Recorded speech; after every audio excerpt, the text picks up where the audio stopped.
discussing big conceptions of globalization and where and how it might work.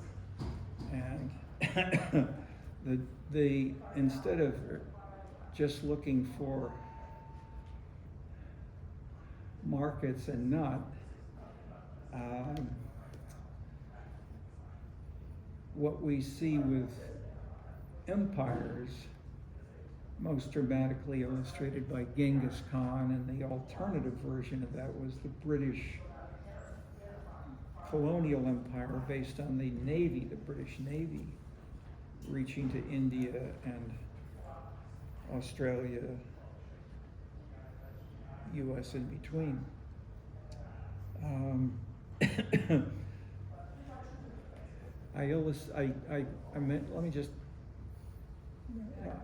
I mentioned more or less the last time, but that is the colonial administration of the English permitted, as in Bangladesh, but in Africa, they would translate the Bible into, not English, Swahili, so people could learn to write and read in Swahili, and then after that maybe they could go to English.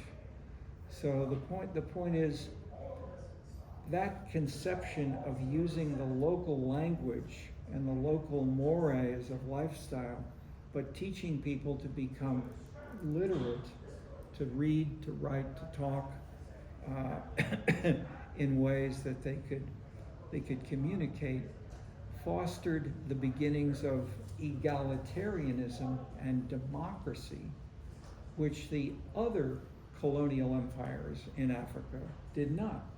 The Belgians, the Germans, the Portuguese, the Spanish, if anybody started to talk about reading or writing or having democratic ideas or questioning the colonial administration, they hung them, they shot them. So the English, even through the 19th century, when colonialism had its strength, there were big differences among so there are more subtle differences beyond what I'm getting at here. But the simply biggest one here was the English versus the others. And there's this paper in the American Political Science Review a couple of years ago, which then looked at the amount of democratic success in some way is continuing in the last 10 years or so across the whole world. And what does it find? The former English empires were the most democratic in Africa, Asia, so forth. And it was more or less them versus all the others. They didn't find these kinds of interesting differences between, say, the German versus the Portuguese, whatever.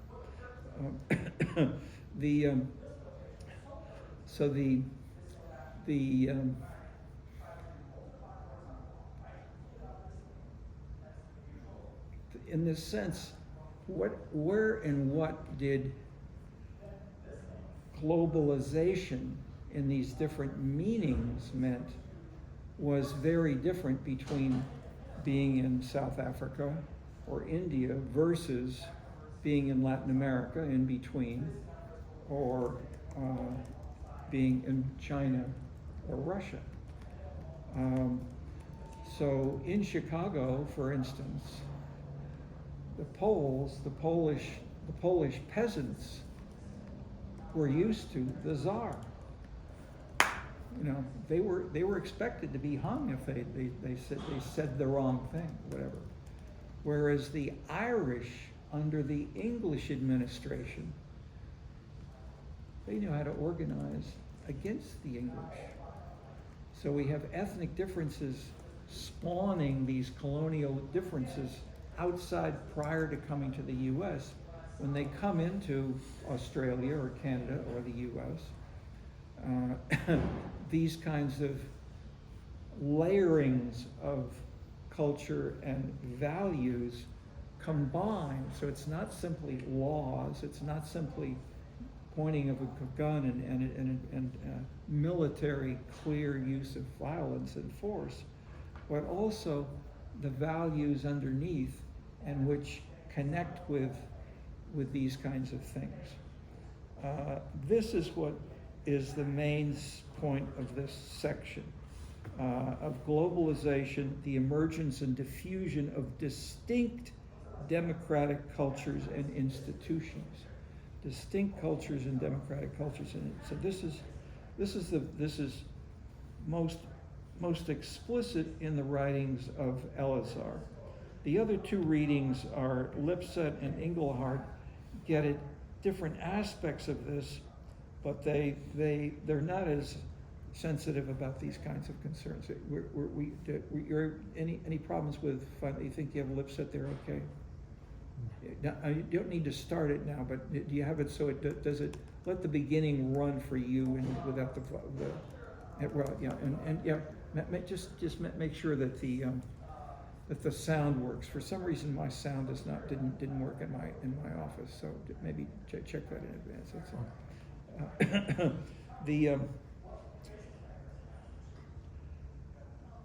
Elazar wrote 40 books, and he had a couple of them on just the U.S., but mostly he looked at the U.S. in comparative, broader world perspective, and that's what's dramatic. And so he had a book on Switzerland, and so the Swiss, in many respects, were more democratic, more egalitarian, more participatory than was the U.S. as described by Alexis de Tocqueville. So Tocqueville is famous now, and everybody talks about it. People in China, people in the Czech Republic after the Berlin Wall went down, they would read Tocqueville and say, how do we build democracy? They don't read about Switzerland, but they should. That is, if we as social scientists want to see these things going further, we want to see how does really strong egalitarianism go to Switzerland, and the Swiss, then some of those Swiss institutions like the army, of having military conscription by women and men fighting guns, as they do in Israel right now, and most of the world does not. There are gender differences which are more clear in ways that Israel and Switzerland had an earlier strong egalitarianism, which is now spreading around the world. Faster, but the background for these, where and how did they emerge, is what Elazar helpfully gives us some pointers. One thing he talks to is his general idea is that people carry their traditions in their heads when they migrate, when they move around. When they, especially when they go to a new physical territory, like going to South Africa or Australia or New York, and then when they get into say New York, then they move across the U.S., claiming new frontiers. The experience of growing up and living together and creating a new city, a new state together, creates a new sense of building a new set of values and institutional arrangements. It fosters and heightens egalitarianism. It undermines the czar, who's no longer there. The closest thing to it in the frontiers in the case of the U.S. was what?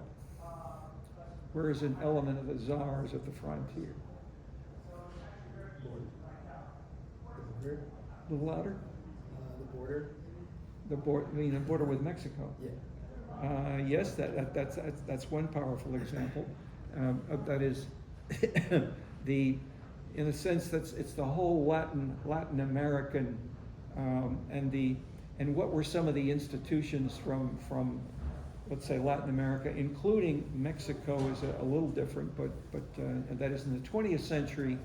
They had a revolution. In the beginning of the 20th century, they had a revolution in Mexico, and so they tried to and did wipe out a lot of the culture and the distinctiveness of the conquistador, the original families who then got land and territory.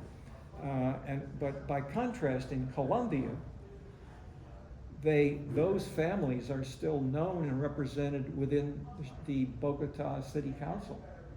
So you have people, this is from this family, from that family, from this family, and these were well known as conquistador, whereas in Mexico, people are more egalitarian in that sense. Nevertheless, what were a few of the other Latin institutions then, and which are being challenged in different ways in Mexico or across Latin America now, that differ, closer to hierarchy, closer to Genghis Khan?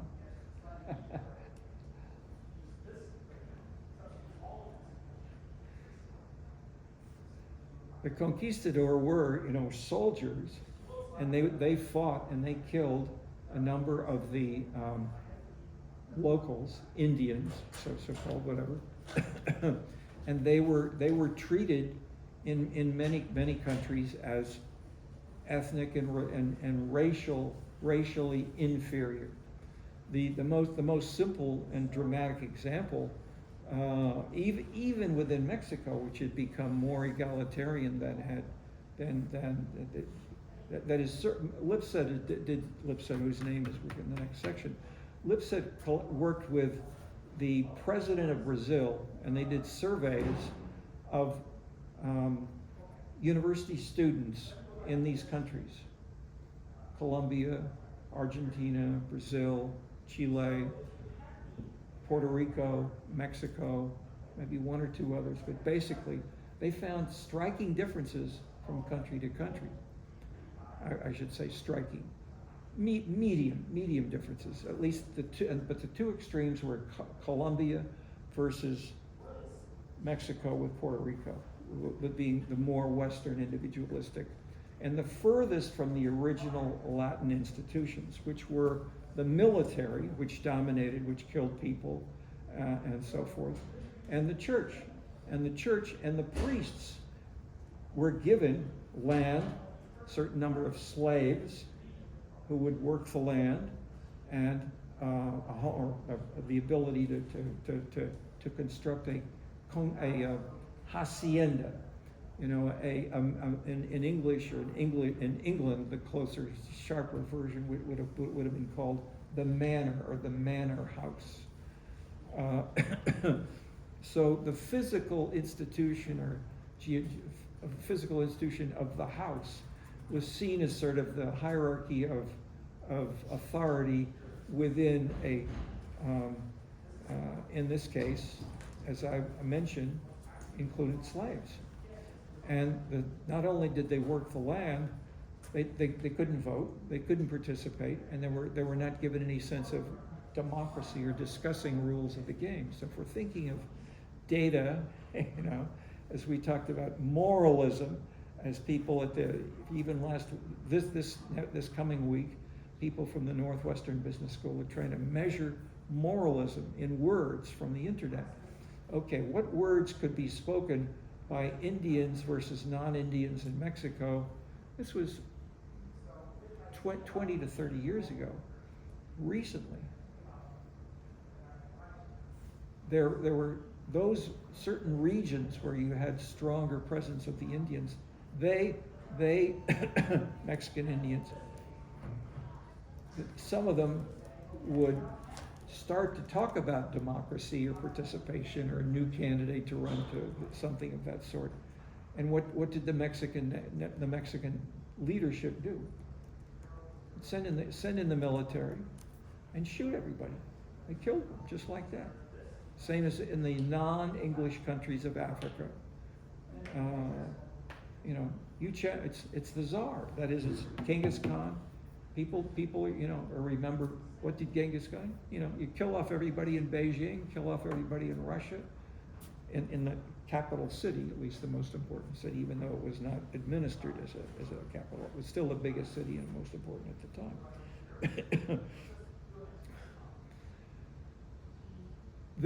how did this change? So we're getting to changes, and how do values change? The socialist, so the conservative parties dominated France, and the president of France was basically a conservative until Mitterrand, I think it was 1972, 72 or 74. And Francois Mitterrand was the first socialist, but he didn't have a clear majority in the National Assembly. So he joined with a nearby party, and they're having parties right now. And who did Mitterrand join with? The communists. So the communists and the socialists had a majority, and they were pursuing nationalization of the banks, and the number of the people working for the government roughly doubled as you nationalized banks, nationalized a certain automobile, Renault, and things like that. Mrs. Mitterrand pursued issues of human rights and dignity for everyone. And she teamed up, Mitterrand, my wise wife, with a sociologist named Alain Touraine. Touraine was active in the 1968 student movement and activities at the University of Paris, Nanterre. And Touraine, Mrs. Mitterrand, and they then gathered a bunch of French journalists to write this up, to put this on the French and the international media, English-speaking, French-speaking. They went to Mexico City, and soon thereafter they teamed up, they joined with some Mexican journalists, and they got on buses together, and they went to this Indian area where they'd been talking about democracy, and then they started to talk about it with some of the local leaders, and they had all of the cameras running, Mexican cameras, French cameras, English speaking. They recorded all this stuff, and there were some Mexican soldiers there, and they said, we want to protect everybody, and we want to have no problems and no violence at all, no demonstrations, and everything was very peaceful.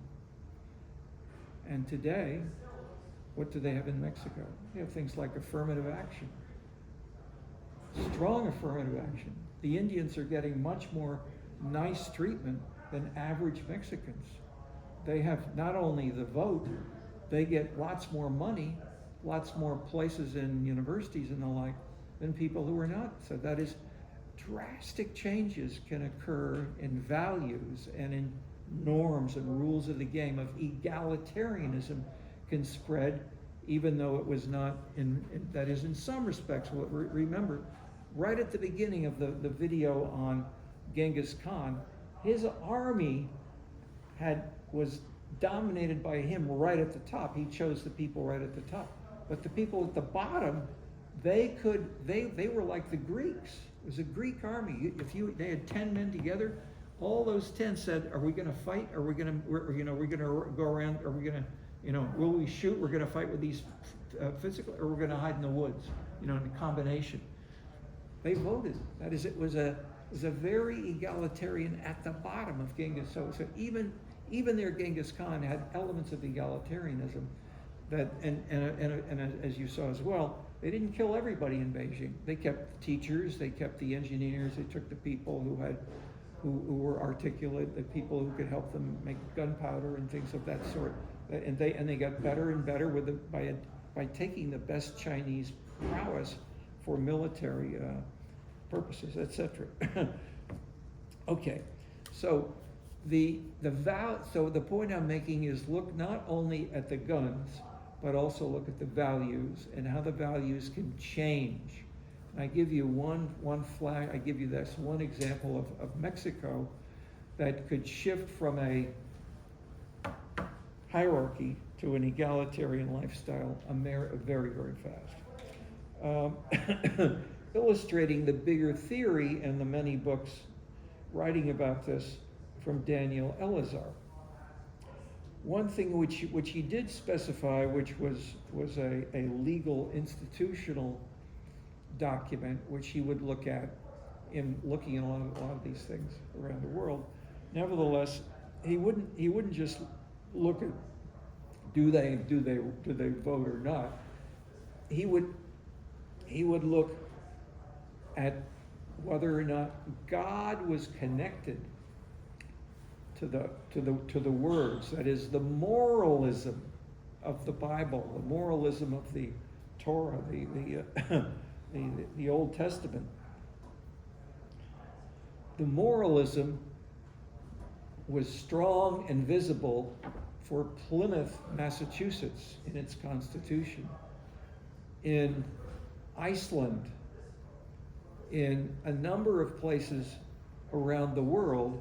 They didn't call them what Donald Trump talks about them, or some of the others, as contracts. They called them covenants, and a covenant joined you to God.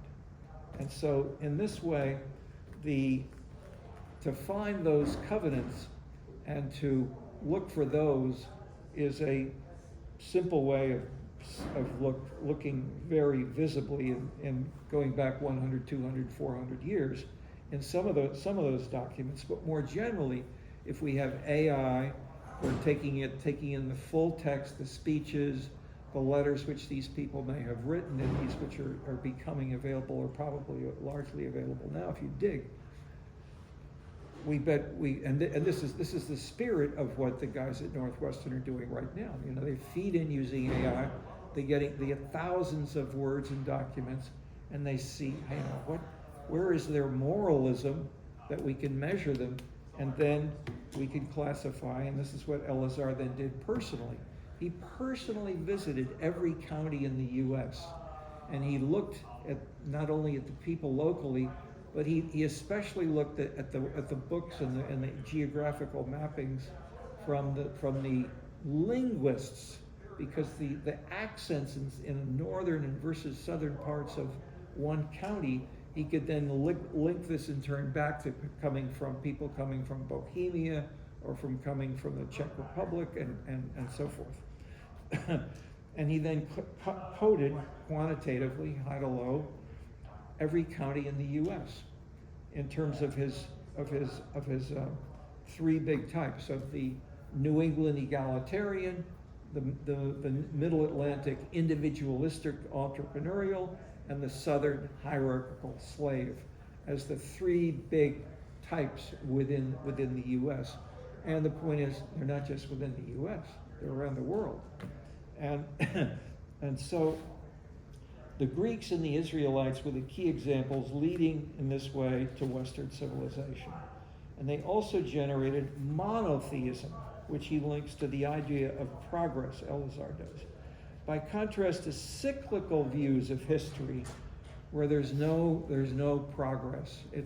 The world is just going through patterns of cyclical change, which is found in most of the polytheistic civilizations, where they have many, many different gods, where they worshipped many gods in their own natural habitats. For instance, in southern Italy, the farmers today, or recently at least, could go into a church, Roman Catholic. They'd have a candle and stand in front of the god for good harvest and say, we're having a drought. Give me some rain and I'll burn a candle for you. But I won't give you my candle, God of rain, until you give me rain here. Okay, that's that sense of wanting a quid pro quo. You give me something, God, and I'll give you something back. That is a pre-Christian civilization influencing the dynamics of the rules of the game, of how people not only, if they do that with the gods, they also do that with their neighbors, with their wives and their husbands, and so forth. Trust is very low. Trust is very low as well, and medium low in Latin America, but it's most dramatically illustrated in this book by Banfield, which is the foundation of Putnam's book called Bowling Alone. Okay, and making, as I should add as well, making democracy work, which has more subtlety all about Italy. But the Greeks and the Jews codified their philosophy and theology into the Bible. Philo, a Jew from the Hellenic city of Alexandria, Egypt, codified both into a single system that was adapted by Christianity and became the core ideas of Western civilization for roughly 1,600 years until Spinoza challenged it. Meanwhile, the Middle East and much of the large empires were continuing changing with war. Egypt, Asia Minor, Babylonians, Persians.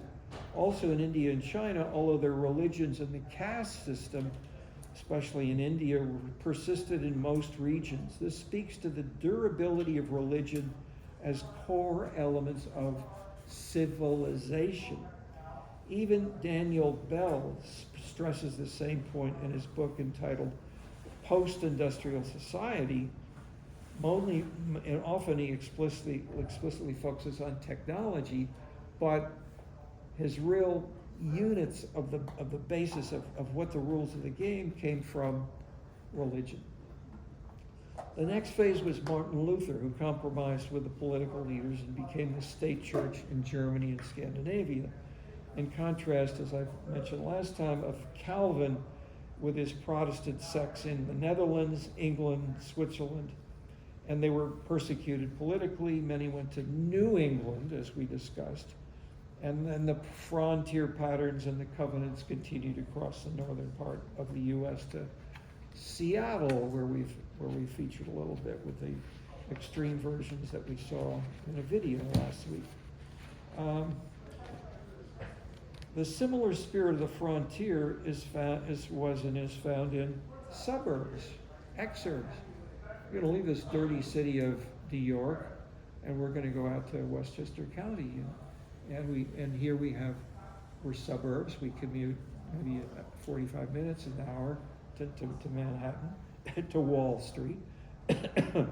But in this way, one could preserve these aspects of the frontier by creating a new town outside a big city where these covenants could be redrawn.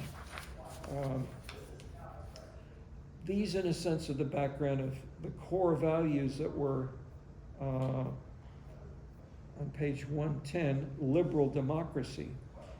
The empowerment of the individual, reducing of government restraints on the individual to choose social goals, and the recognition of every individual's civil rights. This then dovetails with Lipset. And the syllabus asks, how explain the lack of diffusion of these ideas across most of the globe until very recently? And then more recent efforts toward rapid change. One answer is the end of the Cold War. That is, after 1989, when the Berlin Wall went down, Tiananmen Square was the same year. So some of those demonstrators, students and others in Beijing, the Chinese answer was bring in the tanks. You know, it was the Tsar's answer. It wasn't the Tsar. Where did the Tsar learn it? They learned it from Genghis Khan. The Genghis Khan family stayed in China. They intermarried with the top elite of the Chinese up until today. It's still it's a continuing, people sometimes call Oriental despotism. Okay, so this merging with then regions and the Mongols and the regions, the definitions of what's China as you move toward Mongolia, those regions are considered ethnically distinct today. With the end of the Cold War, globalization to bring these values to the world, heightened by cell phones, heightened by seeing Hollywood movies. These people, you know,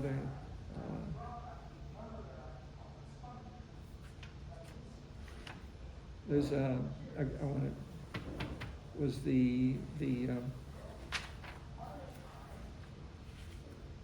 one of the angry Middle Eastern Arabs who really were angry because he had Israeli television and he saw an advertisement from Kellogg's Food, and people would hear these things that make noises. When you put your milk on, you have snap, crackle, and pop.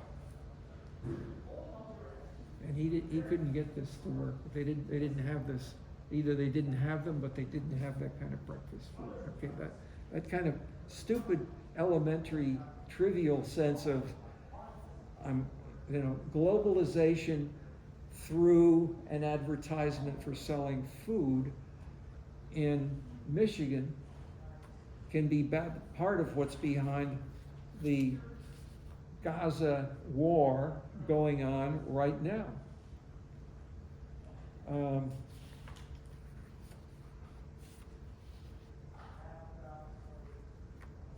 Globalization, thus, has many different faces, and obviously it's not simply a smooth, nice set of learning new values. Look at Ukraine, look at Israel right now. Much of the Middle East, which is overlapping, is fighting over these issues today.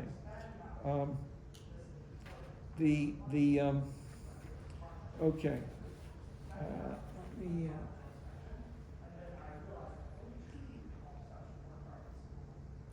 Let me stop for a second. Let's just have any questions on some of this. Elazar, the big institutional changes, carrying culture in your head, the frontier, the revolution, and potentially changing this as through the Mexican case of the Indians, for instance. Anybody?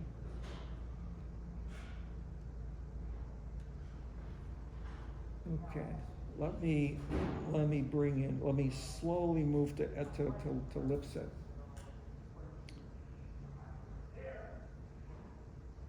Lipset grew up in the 20s and 30s and went to college at CCNY. We went to the public schools of the city of New York, and the City College of New York, CCNY, they had stalls, little sections of maybe for 10 or 15 people, where they could sit together around a big table. And the number one was basically Stalinist Marxism. Alcove 2 was Trotskyites and the others. Okay, these are where the sociologists came from. They weren't Stalinists. They weren't, there was nobody who was, Roosevelt, they didn't talk about that stuff. They talked about Stalin versus Trotsky. Okay, so the Trotskyites included people like Daniel Bell, Seymour Martin Lipset, Irving Kristol. These people then later on launched a magazine called The Public Interest. What they did was to take Marxism and then update it, fighting against American institutions. American institutions being, first of all, the Depression. They were going, the massive world unemployment, massive depression around the entire world. And Roosevelt then came to power in 1933. So beginning to have these beginnings of institutions with the New Deal and Roosevelt, nevertheless, the war came. World War II. Then there were changes in some of those. The one example, Seymour Martin Lipset, and another guy who was in the Alcove 2 was named Peter Rossi, Rossi. Peter Rossi. Both grew up in New York, and Rossi was not Jewish. Most of them were, but Rossi was Italian. He drove, his family was in the grocery business. He drove a truck and he'd drive around to these Italian grocery stores, bringing them tomato sauce and things like this. Classic Italian Italian ethnic identifying foods. Nevertheless, when he was in the public schools of New York, studying for the exams, preparing for class and so forth, getting to know them, he had said about the time that he was going into CCNY, he said, "I'm a secular Jew." Peter Rossi, I'm a secular Jew. Okay, in this sense, Jewish secular culture was and is a part of the ancient prophets that we talked about last time. Max Weber saw this continuing not only in people who are ethnically Jewish, but also in the Peter Rossis of the world. So a secular challenging, and so I worked on these issues with Elazar. Elazar in his last years, he came to Chicago. We worked on a book together to try to elaborate these kinds of things. And I come from a more New England Protestant background. And Elazar was the son of a rabbi for a couple of generations. But many things would find similar elements because they were shared in those books together. And in those terms, you could see these in the ancient Judaism text that I read to you. That is, the pamphlets, the challenging of authority, the moralism. My mother had this kind of moralism, which Elazar, or which you can see back to Moses and to and to the others.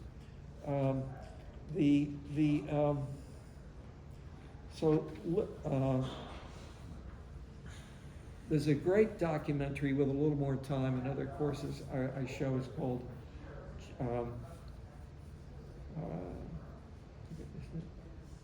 I think it's Challenging the World, and there are four of these guys. Daniel Bell was the most articulate, if you will, or they're all super articulate, super polished, articulate stuff. But he was a Harvard student with them, working for several years. It's a brilliant documentary of where and how these things changed them and how they in turn changed Marxism in conjunction with fighting with the established American institutions. Example, Rossi and Lipset, the day that Pearl Harbor bombed the American Navy and destroyed basically the Pacific Navy, the fleet was destroyed. So Roosevelt finally, okay, so we're going to war. Lipset and Rossi said, should we volunteer? This is late capitalism. This is capitalism is dying. We're going to defend this? Lipset, no. Lipset, absolutely not. I'm not going to join this army. This is a dead capitalist state. Rossi said, no, I'm going to join. But they fought for the whole day. Either one could have gone. Either one could have died or lived through, but they chose slightly different patterns. Okay, and there's a 200-page biography that I've read by Rossi about describing these things and how they then explored and debated as they did in the Alcove 2 discussion. So great stuff, which you can look up. So I'm saying, where do we get to Lipset today that we'll see in a second or two in the video?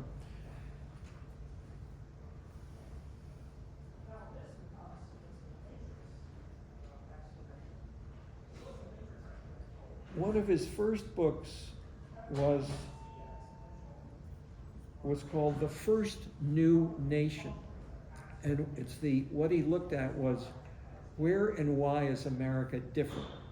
And his source was not, that is, his sources were to read the major books by the major smart foreign observers, Tocqueville and James Bryce, who was an English ambassador.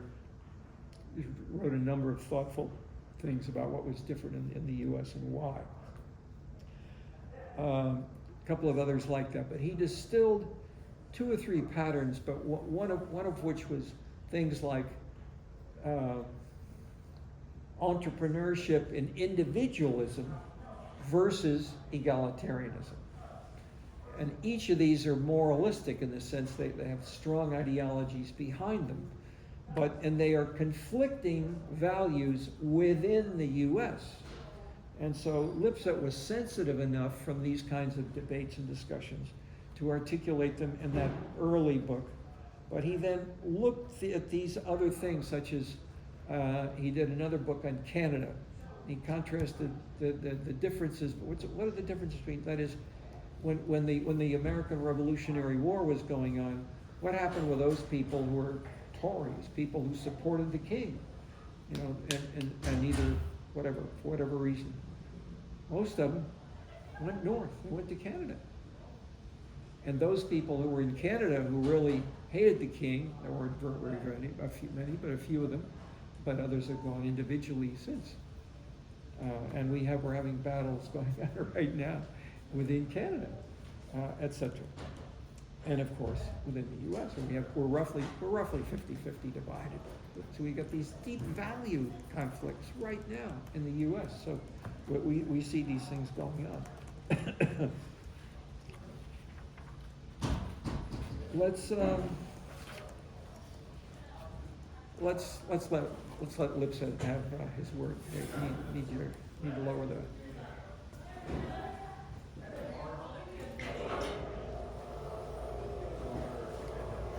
This is his book. It's really his last major book called "The First New Nation."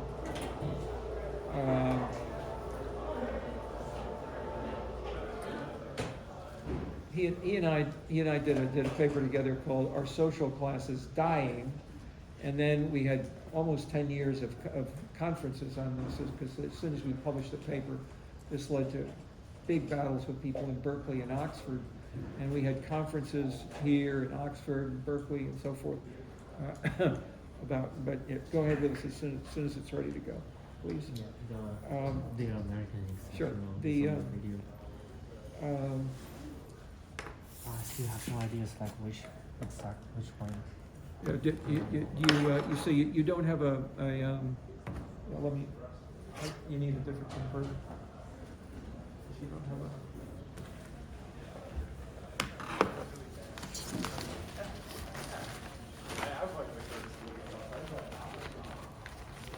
This is what I was trying to have you do in advance. Yeah. Okay. It's right there. Okay. It's for you. Oh, I'm in the video. Yeah. Like I'm not really sure like which video. Oh, you don't. But did you find the one which has? What did I say to do the search for? And you said C-SPAN. Yeah. Do you find C-SPAN? These are all from C-SPAN. Are these all C? Yeah. No, we don't want one clip. We want the whole thing. The whole thing. You don't see the C-SPAN? Here's the 1 hour and 22 minutes. No. American exceptionalism. Cross out C-SPAN. Okay. No. Only those words. Delete. Not keep all the rest, and let's search for that. Okay. Then let's look again. Here's the introduction part, which is 44 seconds. That's.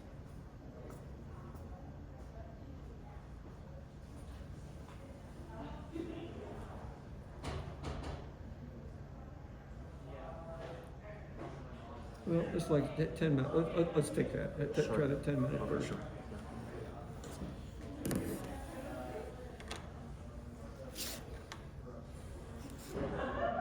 American politics from a comparative or international perspective. In this video, we examine the ideas of American exceptionalism. The United.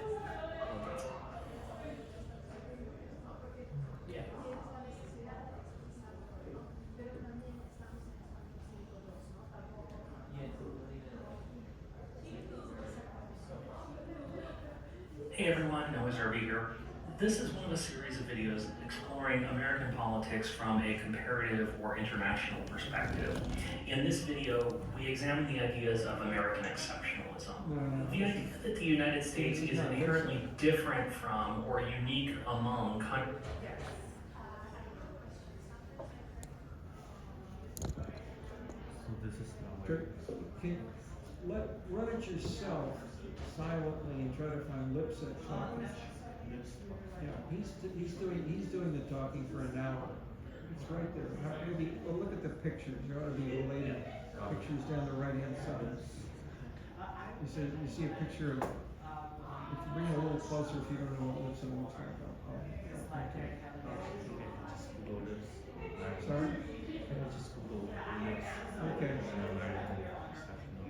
Yeah, it should be. I did the same thing, and it came right up for me. I don't know why it was different for you.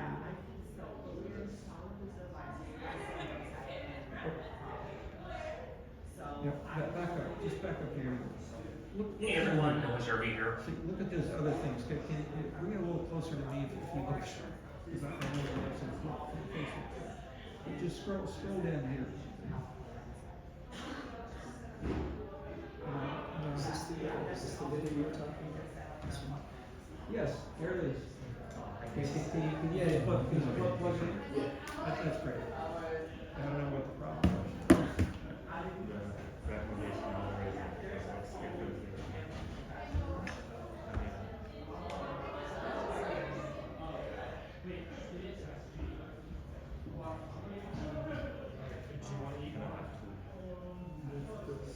Is there a way to get the sound working? Yeah, sure.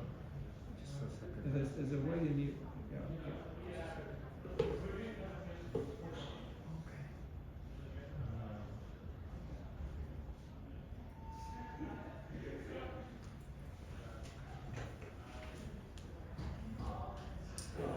Oh. Okay. Yeah, I think we have to go back. Right.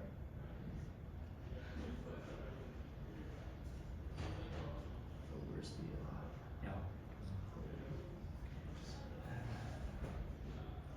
page? The democracy, the greatest book. There we go. Greatest book on America. Said that America was exceptional, qualitatively different. Well,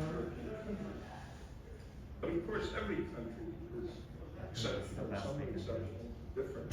There are at least three countries, two of the countries inside the United States, which make a big thing about their differences from other countries. One is Japan. And the Japanese refer to Japanese uniqueness.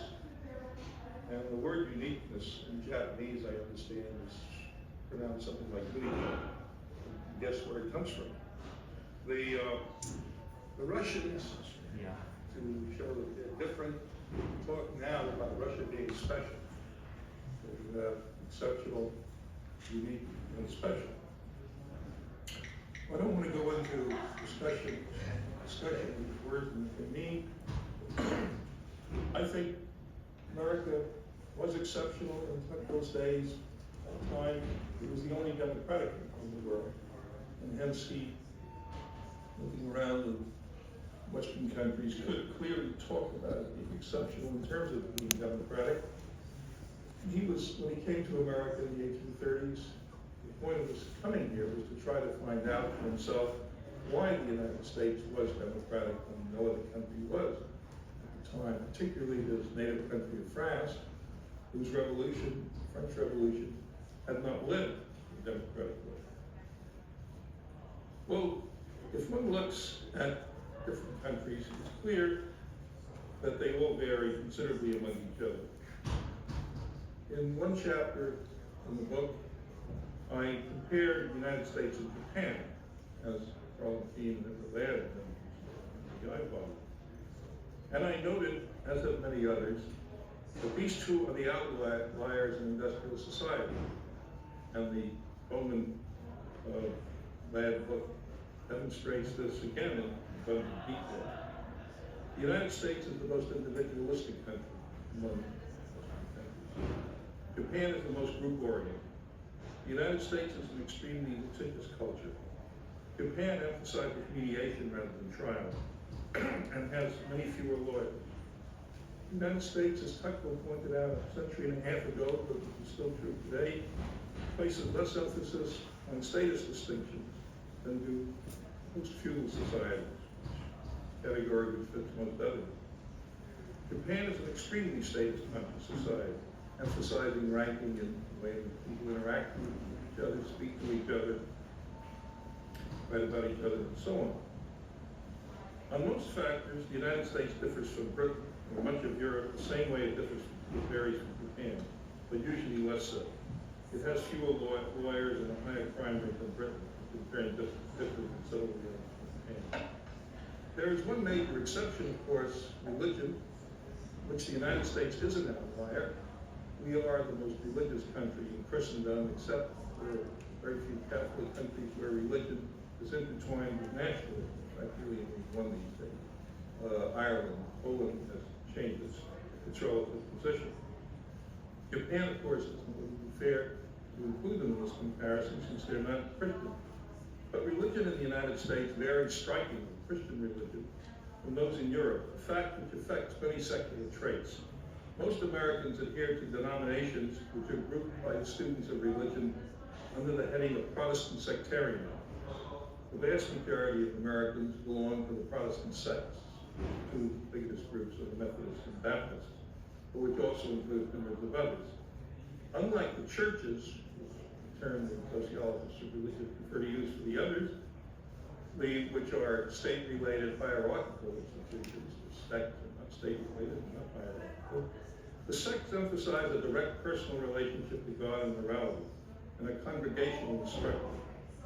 Members of the sects are expected to interpret the Bible themselves and to be moral, follow rules derivative from their interpretation of the Bible, not of their church leaders, and notice not hierarchical. Parishioners control the individual units, hire their ministers. Historically, the sects never were state-related, that is, they never were established. In Britain, where the sects are a small minority, though ours came from there, the sects are known as nonconformists, or dissenters. What they have been nonconforming or dissenting from is the church establishment, the Church of England. America, however, is a country formed by nonconformists, by sectarians who have suspected and opposed any strong relationship between the state and religion, and who have emphasized individual morality. And Tuckville, as you know, made a big thing of the unique nature of American religion. In fact, that Americans were, as we emphasized, the most religious people in the world. A fact which has been reiterated ever since we've had public opinion polls, which shows that more Americans go to churches, believe in God, believe in heaven and hell, the Ten Commandments, the devil, and angels, and so forth. And all sorts of questions when they're asked, we find that like heaven and hell and the devil and so on, 50% or more of Americans will say they believe in these or adhere to the Ten Commandments. In much of Europe, you're lucky if you get 10% to say this, or 5%. And many of the churches, buildings are empty, some near them. The dominant religious tradition everywhere there has been a statist church. And the churches include the Roman Catholic, the Lutheran, the Anglican, the Orthodox of Eastern Europe and Russia. All of these are established institutions or work, and which were supported by the state in terms of legitimate the regimes. They were developed in feudal societies, which were extremely hierarchical, and they imitated the structure of secular authority. Parishioners were taught to obey their religious lay lords. In many ways, the whole social structure of the churches is derivative from the Roman pattern. America, as Tuckville noted, is obviously different from all of that, including the various European countries. It didn't have a feudal past and status-ridden class structure. It did not have established state religion. It originated in a liberal revolution whose ideology was anti-statist, individualistic, and egalitarian. And these terms help inform the basic principles of the United States. In religious terms, as Max Weber emphasized, it was the epitome of the Protestant ethic. For Weber, the Protestant ethic, derivative from the theology of the sects, conditions its adherence to norms and behavior which were particularly functional to capitalist industrialization, to hard work, to rationality, to savings and investment and frugality. And those of you who have read Weber's classic Protestant Ethic and the Spirit of Capitalism will remember that his prototypical example of a capitalist man is an American, Benjamin Franklin. Weber derives many of his quotations and citations about the nature of the capitalist ethic from Franklin. In differentiating the United States from European countries in the early and mid-19th century, the foreign travel literature, and notably but far from exclusively that written by Tocqueville, repeatedly generalized that the United States was the most egalitarian nation in social relations terms, and not in income, not in property, not in power, but it was democratic in politics. The foreign travelers curiously ignored slavery. Tocqueville came to study the only working democracy of his time, to try to find out why the American Revolution had succeeded in producing a free society, when his own revolution had not. And he noted that in addition to being democratic, egalitarian, and exceptional, the Americans were the most insistent on demanding rights as guaranteed in the Constitution. And that as a result of the Bill of Rights, as a result of that constitutional structure, their country and their norms made them the most litigious country, one which had more lawyers than others. These elements were interrelated. A rights orientation derivative from the Bill of Rights fostered individualism, but individualism enhanced the emphasis on rights. The national ideology was laissez-faire, liberal in the original meaning of the term. It was summed up by Jefferson's statement, that government governs best as governs least. Political and economic laissez-faire reinforced each other. Tocqueville explained the strength of religion in America, the fact that Americans were more likely to go to church and believe in God than others, by the absence of a state religion. Unlike Europe, in America, religion was a voluntary organization. American ministers had to engage in a constant campaign to bring people to their churches, to get them to contribute and to be active. The parishioners, in turn, were expected to study the Bible, but not to be obedient to the will of the ministers. Hence, the greater commitment to religion in America. In Europe, where ministers and priests represented the state in the hierarchy, parishioners had a dependent, differential relationship to secular and religious authority. They were pressed to be obedient, not moral. They were not expected to be active, to help make decisions for the state, the church, or other institutions. The voluntarism in religion and a weak state helped, according to Tocqueville and a lot of others since then, to foster voluntarism in other areas of American life. Tocqueville was deeply impressed by the strength of voluntary organizations all over the country. These in turn helped to strengthen democracy, prepare people for participation in the democratic political process. In addition, since the United States was the most decentralized country, local and state governments also fostered citizen activity. Sectarian religion produced a moralistic people, one who were expected to follow their conscience and do what was right, as they personally interpret the Bible and God's desires.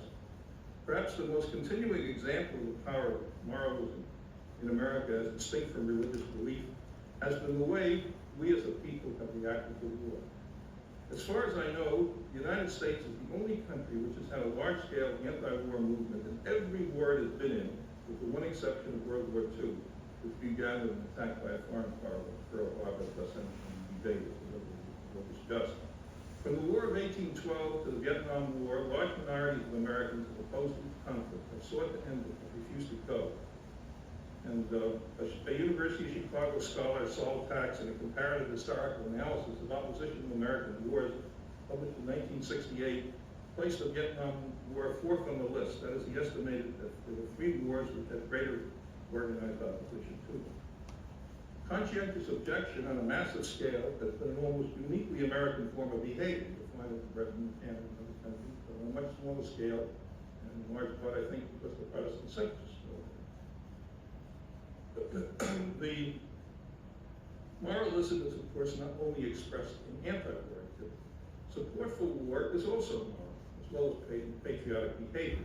Here again, America has been different from most other countries.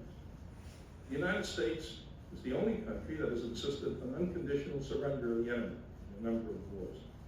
The reason for unconditional surrender has in large part been the fact that America, as a moralistic country, must go to war for moral reasons. It always goes to war against Satan, against evil, against the enemy of God. We have always fought the evil empire. Ronald Reagan was as American as apple pie when he spoke of the evil empire as our enemy. But if we fight the evil empire, if we fight Satan, then he must not survive. We therefore demand unconditional surrender. We set moral goals such as to make the world safe for democracy with reasons to go to war. Now Americans, of course, are as self-interested and self-aggrandizing as any people, but their self-conception requires them to see their interests as also fostering moral value, as serving God's interests. Hence Americans define their wars as crusades and insist on unconditional surrender. The Christian church tradition, Catholic, Anglican, and others, assumes the fallibility of human beings and their institutions and does not insist on unconditional surrender or war against Satan. They are therefore more willing to overtly compromise with evil. We not only didn't represent, right.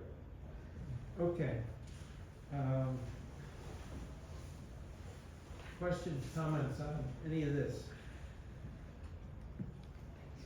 Thank you. Actually, that's not the one that we were looking for, which is called C-SPAN. And this is, in the background it said AEI, American Enterprise Institute, which it's a slightly different version, but he's summarizing the same book which he presented to a number of different audiences.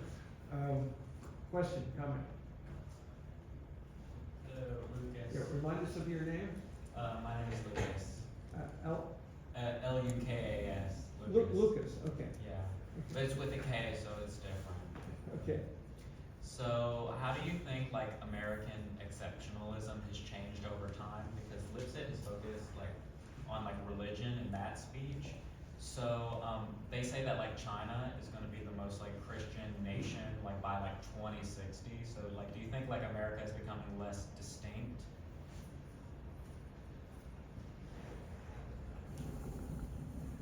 In some respects, yes. But one of the books that Lipset did was with Leo Lowenthal was when a book came out by David Reisman where he basically was saying Americans are giving up their values.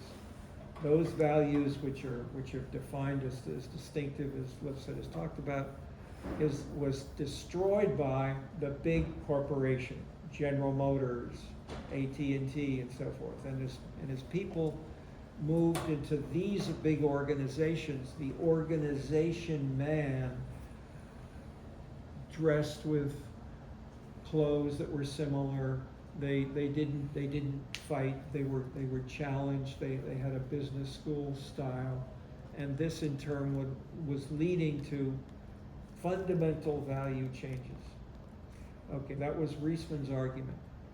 Lipset and Lowenthal invited 10 or so of the smartest people working on these issues, and most of them said Reisman was wrong.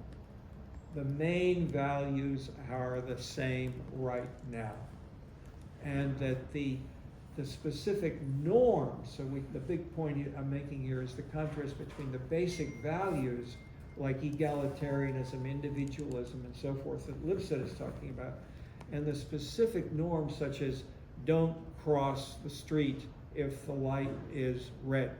Okay, that's a norm, not a value. And so the norms change a lot. And so the role of the Communist Party in China can drastically change from being hierarchical to becoming much more bottom up.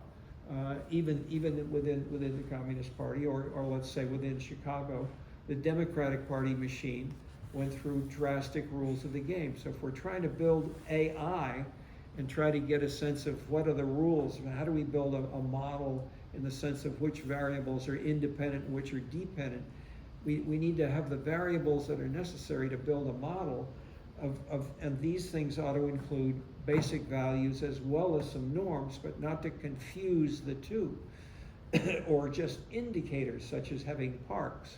We want to have parks, but how are parks used, ideally, in contrast to, say, bicycles, or in contrast, or Lipset, in his book on Canada, he had about 100 indicators, such as the number of lawyers, the length of life insurance, the proportion of people who have life insurance.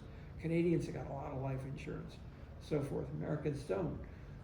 And so the things so Americans are more risky oriented, they're more entrepreneurial. I mean, in this sense, we can find indicators, but the indicators are not as, what he then suggests instead are asking people, what do you believe in? And in particular, these things which lead to moralism. And so the moralism of having people require them to surrender, unconditional surrender comes from killing the devil, or at least killing, having the devil saying, I will convert to my value, my fundamental values. And in Japan, this was done by who was how did this happen? General Douglas MacArthur. He was the Pacific commander of the whole army. He stayed in Japan for several years, and they tried to bring democracy to the Japanese, and to an amazing degree they did change. I mean, many of the fundamental institutions of Japan changed then in ways that they worked with others, such as the teachers in schools were communist teachers union, and they worked with MacArthur to try to instill values of democracy. And one of the best books was an American anthropologist, Ruth Benedict, The Chrysanthemum and the Sword, laid out more beautifully the basic values of the Japanese. So Lipset has a chapter on Japan, but I'm pointing out that the Japanese used that book for maybe 30, 40 years, 50 years. They said, I'm a Japanese. What's it mean to be Japanese? They would read The Chrysanthemum and the Sword by this American anthropologist. And then you can see these things happening today. So in that sense, clearly there are changes all the time. But the people, and so one or two of you asked about, say, who is backing Trump and those who are on other issues.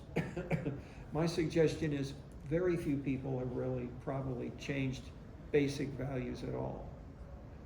A few of them, and I'm forecasting. I shouldn't say forecast. I try never to make forecasts. I try to analyze why. What are the dynamics which might lead to this change or to another change, and then where and why might those two things get worked out in a way that their dynamics are in conflict or may be combined in some manner. And so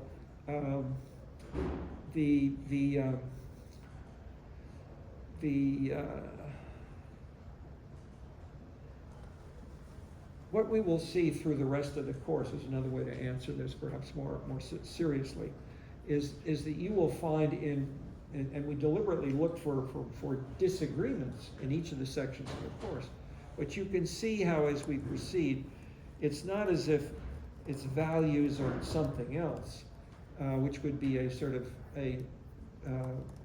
idealistic versus a materialistic interpretation of the world. But that in a sense was, I won't say killed, but that was shown as a simplistic alternative, which died off in a sense for the smarter people at the end of the 19th century. And Max Weber, with conceptions of probability, of that these things don't explain everything. And as we've got numbers on this, as I mentioned briefly, the best social science, the best ideas of what and how the world works explains about 15%. This is in medical research, it's in economics, it's in statistical modeling. That is 85% of what we fit into a lot of the studies in economics journals, medical research, and so forth. It's about 15%. So in that sense, don't make forecasts, but try to see where and why the dynamics we should not give up science for sure, But we should be realistic enough that kind of simple number will say life is not deterministic, even if the rhetoric that we see in the speeches of many political leaders implies the opposite. Okay. More questions? Comments?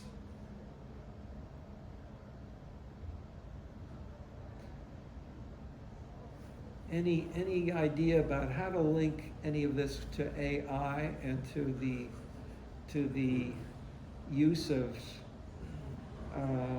data that you have, which we might have in the form of, say, the number of people nearby parks or using parks, or the number of parks that we have in different cities? How can we analyze that and bring it into this kind of discussion? Well, recently there is an idea called the GeoAI, which is basically by using large language model like ChatGPT and other types of the GPT bots to predict people's mobility and movement. So basically, the nature of GPT is like the probability of the one word. But by using one word, we can infer what's the probability of the next word. For example, when you say hi, and the next word is gonna be a hello, maybe. And it's the same for people as well. Like when people get out of the store, he might be turning left, turning right. Well, the nature of people's movement is just like a GPT. It's to forecast. Well, as you said, maybe not forecast. It's to infer what the next move for people is.